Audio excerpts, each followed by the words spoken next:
I'm Vikram Jandhyala, Vice President for Innovation Strategy at the University of Washington, and also Executive Director of CoMotion, which is UW's Collaborative Innovation Hub.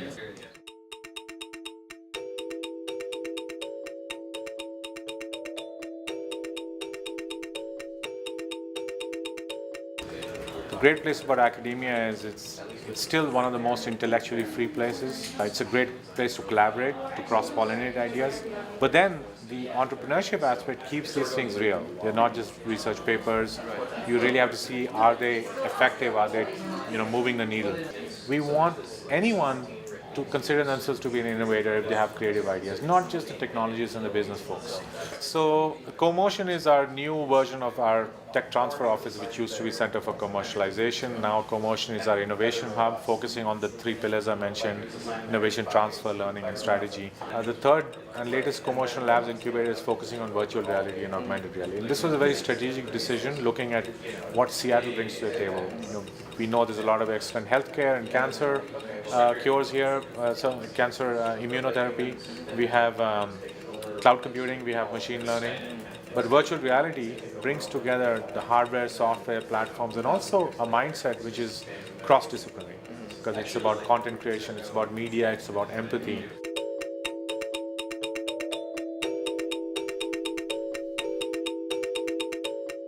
Just to give you the whole picture, there's a campus master plan which is looking at what the university potentially plans to do in building out new sites over the next many years.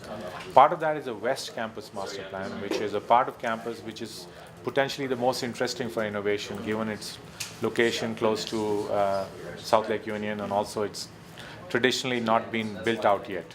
So that's an area where the university has more control because it's university land. The university district itself is really not the university's area, it's outside the university. So it's a perfect place to work with the community to figure out what works best for the community. So there's a lot of discussion around affordable housing and how actually higher density can benefit affordable housing.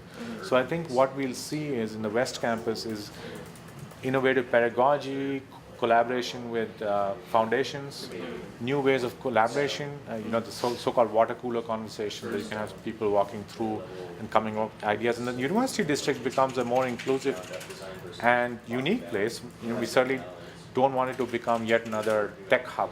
We want it to be very different from a pure tech hub. So I think over time we're going to see a very eclectic mix of things happening in the university district. Everything from livability and affordable housing to art to catering to very different economic levels, so that we can keep that vibrancy and that diversity that we want in the university district. At the current stage, it's more on a listening process. That is, what are the needs? And how can the university and potentially technology, but not just technology, all the assets that the university brings to a picture, whether it's social work, whether it's arts and sciences, whether it's our connections to our alumni, how can that benefit the university district? I think you can't have a Department of Homeland Security for innovation. Innovation cannot be centrally driven.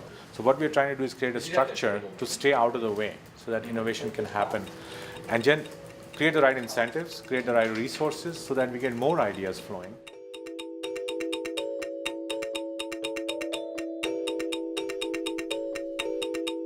But it's a way really to accelerate innovation, stay out of the way, rather than trying to create a bottleneck or a central office for innovation. And that's really how it came about. And it's very consistent with Anna Mari's vision of inclusion, the fact that we want this to be broad. So the phrase we're using is inclusive innovation. That is, it doesn't matter whether you're in arts and sciences or business or social work, you can contribute to this innovation ecosystem. So finding non-obvious connections between different experts is where I think my best ability is. And this brings I bring this to everything I'm trying to do here, whether it's working with industry, whether it's working across different departments. In much of this in the recent election, right, in terms of a large part of the country feeling left out of what's otherwise been an innovation success for the United States. And that's where I think inclusive innovation comes in. And the question is, how do we get our workforce and our labor force to be productive, and also in the long term have the skills and the training so that they can reinvent themselves in a market and in a demand and supply situation where it's a very volatile situation. You look at things like Uber, which is disrupting, Yes. the gig economy is coming in, sharing economy.